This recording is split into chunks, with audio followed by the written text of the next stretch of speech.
Hello everybody, I'm Luke from Windscreen Porsche and I've got some exciting news. We've been developing a new website for the last year now and it's now live. So take a look, www.friendscreenporsche.com. It's got new features on there, we've got more information about what we do. It's just a crisper and easier layout basically, so have a look, let us know what you think. I want to give a big shout out to treaclemedia.com. The owner is Matthew. He reached out to us. He's a big Porsche fan and they're the guys that have been doing all the work for us and developing the new website. There was no job or task or ask that was too big when they were doing it for us. His team are all really friendly, really helpful. I imagine I'm not the easiest of clients to work for, so I appreciate their patience with that. So if anybody watching the video's got any website developing needs, give them a shout. I'm going to put the contact details below. Cheers. Right, I'm rolling. So we haven't done a video in a little while, have we? I can't remember how we do this. So welcome back to another video. Yeah, welcome to Windscreen Porsche Prep Book. We are today doing a 991 Carrera S, and it's a rare car because it's got a manual gearbox in it. So Yes, indeed. we've not looked at it yet. I've got some preliminary notes from when I first bought it, but we've not had it on the ramp. We're going to start it up, put it in, inspect it, and see what we find. Yeah. Yeah? All right, well, you take it away. Start up video.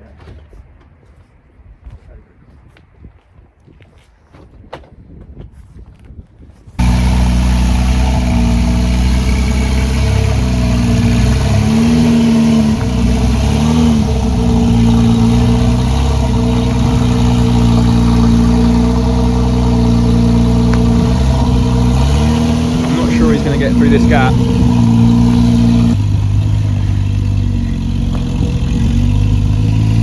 We've done that before. Ollie! Got a jack coming. Come on, Jack.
Okay, Ollie. Ollie. Ollie. Right, I'm going to take it away then. The 991 is on the ramp. I think there's only been a couple of findings other than my preliminary list. Go on, run us through. You got a torch? Yeah, I have torch. I had a torch, but it was out of battery. Wasn't it, Jack? I'm blowing it. Where should we start? On the front. Well, do you want to just go down the list as it comes? Yeah, pretty much easier that way. Look under this, look. Straight off the back, look how many under trays and coverings we've got compared to earlier models, like 996 particularly, and even the 997. Might keep it a little bit less corroded, eh? Yeah, it's far better protected, isn't it? Come on then. Well, what have we found? Obviously a lot less than our usual sort of stuff. Top mounts, bump stops and bearings, all good on this. It's completely different chassis. The only actual thing we found underneath the car is related to the exhaust. These off-cap and triangular flanges, as you can see there, all the bolts are all completely rotted away. If you look on that side, absolutely ruined. Just as per 997 and 996. Yeah. So you look, actually, this one has started blowing here. Doesn't represent a nut anymore. No. And you can see this one's actually been blowing here with all that black soot. Let me spin this camera around. Accessible though. Yeah. That'd be and fine. then also the switchable exhaust is actually isn't working, so it's stuck in the loud mode. But I did find that this actuator was actually seized up, but it needs further testing, and we'll investigate what the actual issue is with that, because they're not switching at all. We've had it with these that it can be the solenoid, haven't we, as well? Yeah. Switch over solenoid, Yeah. 991s. Aside from that, it's only really front brakes and the underside of the car. They're very badly pitted and worn, and yeah, they're actually below the minimum thickness as well, so they'll definitely be getting replaced. You look, they're very badly grooved. And you can tell by the hub, look, the surface corrosion on the hub, they're obviously very old. Yeah. But yeah, the minimum thickness, what was it, 32 mil? And they're at 31. 32. You can see some of the holes as well. Yeah, so that all filled up. But yeah, aside from that, it's go on, run us through the trivials. Do you want to go down to the trivials? Run us through the trivials. What, right now? Let's go down for the trivials. Okay, let's go down.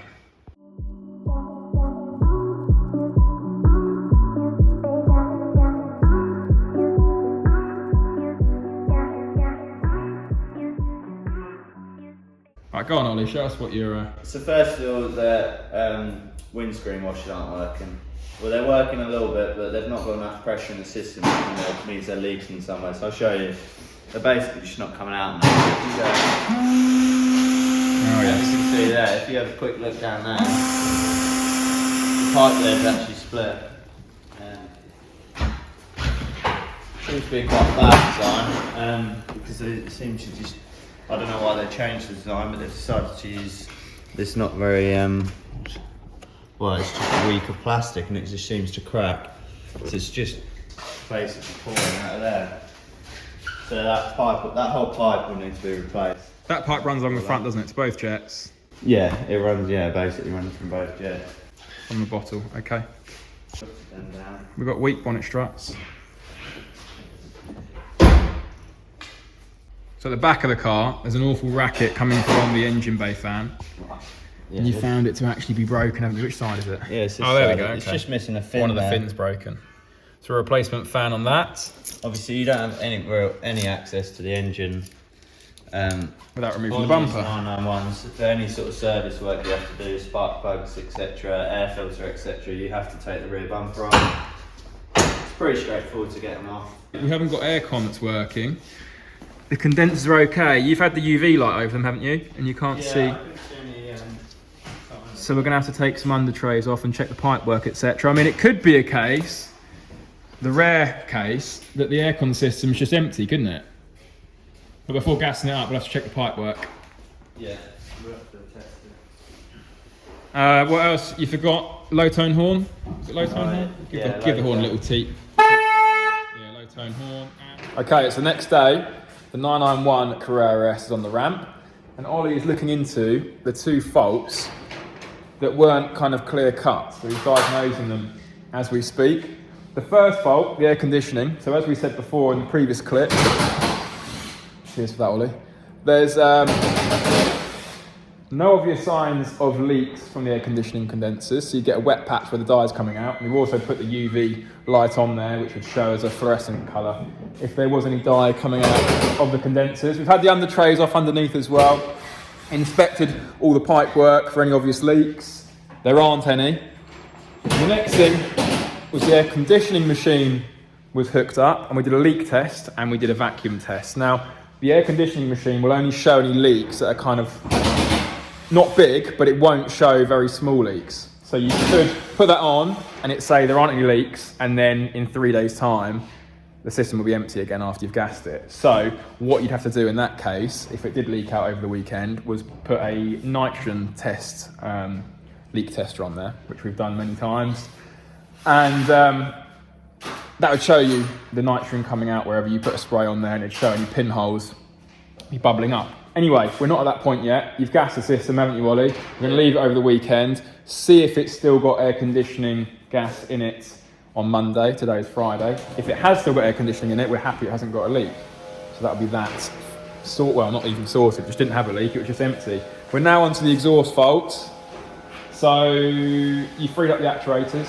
Yeah, one of the actuators was actually seized, but that's probably just due to the fact it's never actually worked. It's not been working for a while, yeah. So obviously we freed that up, checked it, made sure that didn't fix the fault, which it didn't. So now we're going on to checking the vacuum lines, and then I'll go on to checking the solenoid, because they seem to be a very common issue with the solenoids on this particular. That's what I initially said, isn't it? Switch over solenoid was my initial diagnosis without actually looking at the fault. But yeah, it's probably going to be that. But before ordering a part, taking the rear bumper off, checking the vacuum lines, like everything else in this car at the rear end anyway, rear bumper has to come off to actually access anything around the engine, because it hasn't got an engine lid, as you can see.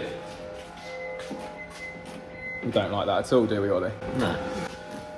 You don't like rounded off T25 bolts either, do you? That's Porsche technical. Anyway, right, we'll see it in a sec. So, well, we've half fixed the problem with the washer fluid jet. So this is the old pipe. Essentially, that one runs to the jet on the offside. That runs to the jet on the near side, so there, within the bonnet. And the pipe runs along here, through that grommet, there, and then it goes down there, doesn't it, Ollie, and connects down there. Where's the brake? And it's just on the curve there. It's just on the bend. Hang on. I feel to focus. So there's our brake, where it's leaking from. Because on the 991, they've decided to use this kind of ribbed hose rather than... It was like a rubber hose, wasn't it, on the earlier cars? Yeah, it's much better and a lot more durable. But, if we show you now, are you going to go and... You go and squirt. Oh, you can see it from here. Yeah, go on. That's fine. You take it away. So we've not got a leak anymore, but as you will see in a second... In your own time, Ollie.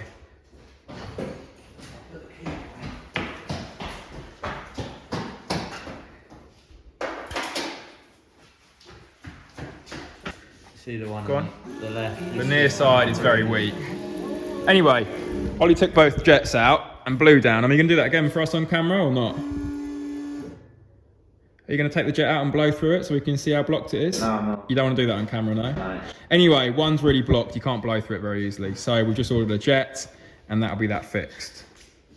Okay, so one more thing. What we said on Friday was we were going to gas the aircon up, having not found any leaks in the system. Leave it over the weekend. It's now Monday evening. It's nearly 5 o'clock. It's nearly home time, Ollie. So it's been 72 hours just about. So we will test the system and see if it's leaked out. So we fire this up. Yeah, we are just over 6 degrees in here.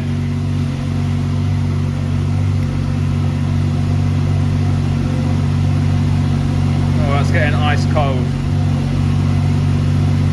Yeah, that's working fine. We're at 2 degrees. Lovely, no leaks. What are we doing now, Ollie? We're changing the solenoid for the switch over exhaust, and it's located. Well, I've got it unplugged and I've got the top vacuum line off.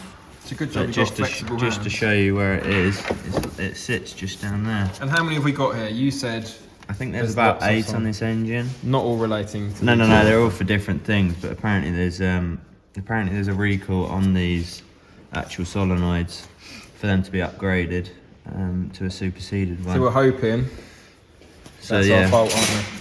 Fingers crossed this is going to be the problem. So you're going to swap that over, then we're going to start it up and see if the switch of exhaust can go into quiet mode now, which it wasn't before.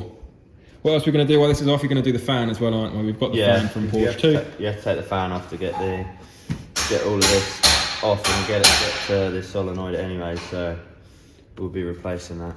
Right, moment of truth. Solenoid fitted, start her up, Ollie. So they start up in quiet mode, so give it a rev. Sounds quiet to me. Oh yeah. Hold you. So, Ollie is halfway through the minor service. The oil is still draining, as we can see. Brake fluid change is done. The fixings on the triangular flanges on the exhaust have been renewed. Both sides. You've done the horn, haven't you, Ollie? Yeah. So the horn's working properly now. And the brakes have been renewed, discs and pads. So the last job is that engine bay fan that was making that racket. The cause was the fin being missing, so it was unbalanced and causing a vibration. Where's the new one? We've got it around somewhere. Yeah, it's just in the box. And that's it, isn't it? Then we're done. No. Throw that. Brand new. Throw that right on. £120 that, Ollie. Little fan. Yeah, that's not fun. Right, she is off the ramp. Engine bay fans operating as they should, without any excess vibration and noise. You were just waiting for it to warm up, check the oil level, weren't you? Is that done now? Yeah, she's all ready to go. Lovely. Bonnet struts. Had new bonnet struts on there, forgot to mention that. And we're waiting for the struts on the rear lid as well, because they're a bit weak. Is that it? Yep. Hello, good morning. I've got the 991 sat behind me because today is collection day. Now, in the last clip, I think, it was a couple of weeks ago now, we were in the workshop. Ollie was doing his final checks before the car goes out, checking the oil level and whatnot, and we said the car was done and ready. However, a couple of days before the customer was meant to be picking it up, it threw an engine light, sod's law.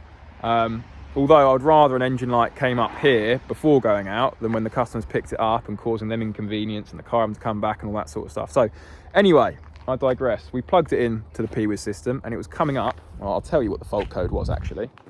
So the fault code was P0069, pressure sensor signal comparison below limit value, and it was relating to the intake system. So the first thing we did was to replace the mass airflow sensor, the MAF sensor. Often on the 996s, when you get a fault code relating to the intake, you will get a MAF gone faulty. So we're often replacing those on the 996s. However, it didn't fix our issue on the 991. So the next thing we went to was to simply replace the air filters, which looked rather dirty. Didn't fix the issue. So thirdly, we cleaned out the throttle body, gave that a real thorough cleaning. Didn't fix the issue. The engine light was still illuminated. So lastly, what we changed, if you remember earlier in the video, we were replacing one of those solenoids for the switch over exhaust, which had gone faulty and made it not go into the switchable loud and quiet function. And if you remember, Ollie was saying there was actually a recall on those, and there's about 7 or 8 on the car in the engine bay for different bits and pieces running vacuum systems. And there's 2 that go to the airbox and distribute air into the airbox. So what we did to diagnose whether they were working was we took the one that we thought wouldn't be working, so the 2 from the airbox, and put that onto the switchable exhaust, and sure enough, the switchable exhaust then stopped working. So we knew they were faulty. So we ordered 2 of those in, put them on the car, hey presto, no more fault code. So the car's ready to go. So what we're going to do now, I'm going to clean it, and then the customer's picking up later today. It's actually Christmas Eve, so Merry Christmas, and a good Christmas present for him.